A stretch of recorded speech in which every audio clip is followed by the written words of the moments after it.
In this video, we're going to take a look at a purple ink by Sailor Fuji Musume. As always, there's timestamps down below so you can skip around, but if you've got the time, I'd appreciate you checking out the entire video. Also, down in the description is a link to the Purple Ink playlist, so if you want to see more of them, you can find that there. I'm an ink guy, and let's get into the first writing sample done on 90 GSM Clairfontaine. No bleeding, no ghosting. We have no feather, spread, halo sheen. We have some very nice shading that's going on through the stub, the extra fine, and the medium. It is just truly standout nice. The extra fine took 8 seconds to dry, while the medium took 13 seconds to dry. The scrubby of the extra fine does not do justice to the shading that we see in the writing, where the medium certainly does. And the smear test, you could recover if you smeared while you were writing. To have a range of experience with this ink, all of the writing samples are done with a Jinhao 159 with a 1.1 stub, a Jinhao X450 with a medium, and a Jinhao X750 with an extra fine. Then, a Noodler's Nib Creeper was inked up, used for a day, and used to take the notes for this video. The next writing sample is done on 52 GSM Tomoe River. No bleeding, no ghosting. We have a no feather, spread, halo sheen, and no shading. Now the extra fine does come in as a lighter tone than the stub, and the medium's the same tone as the extra fine. The extra fine took 15 seconds to dry, while the medium took 20 seconds to dry. Our scrubby for both shows no color variation. We really don't get it in the writing. And the smear test, you probably aren't recovering it if you smear while you're writing. More having to do with the paper than the ink. I agree with Vita. There's a lot to learn by doing multiple chromatographies. The one on the left is done the way it's supposed to be done. A line of ink is put down, and then it's put in the water for 10 to 15 seconds. And we see that there is immediately a very light line forming at the bottom.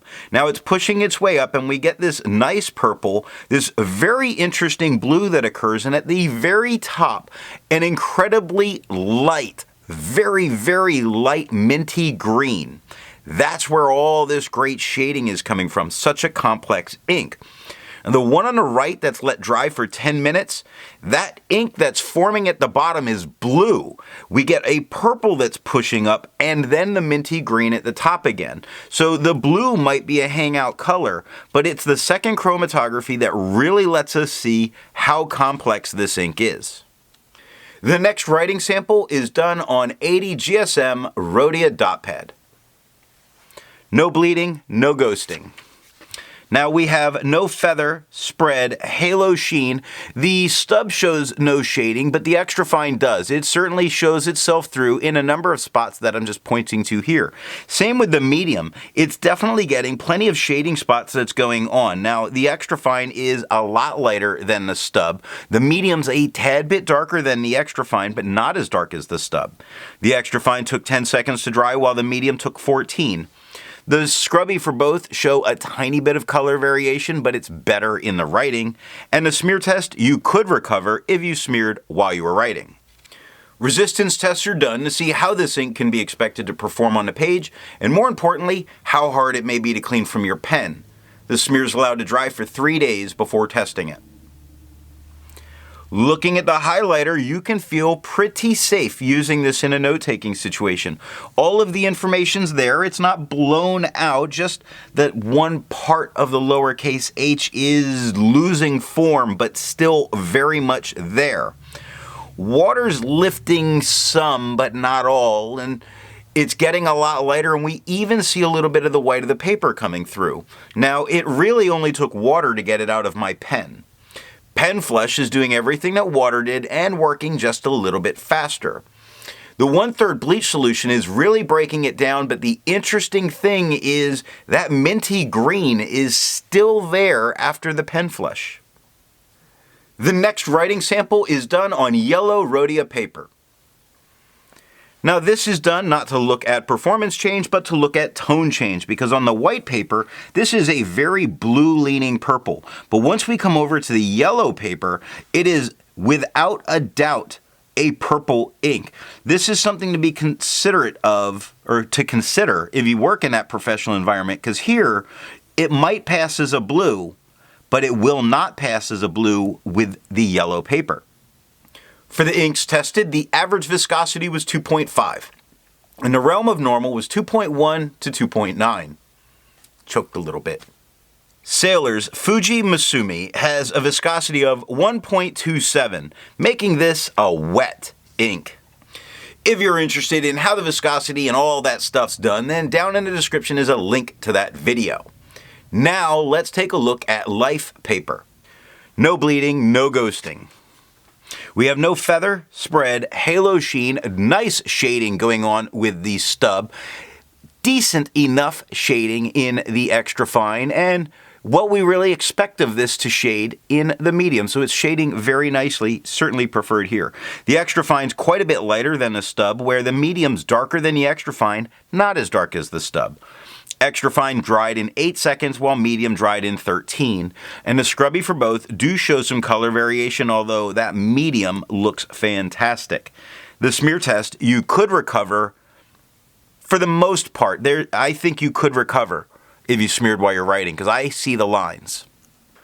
For the inks tested, the average dry time was 17 seconds, and the realm of normal was 13 to 21 seconds. Sailor's Fuji Musume has an average dry time of 13 seconds, putting it right on the edge, but still normal. The last writing sample is done on Levenger paper. No bleeding, no ghosting. Now we have no feather, spread, halo sheen, only a couple light spots of shading that occur in the extra fine. The extra fine is quite a bit lighter than the stub. The medium's darker than the extra fine, lighter than the stub. The extra fine took 6 seconds to dry, while the medium took 9.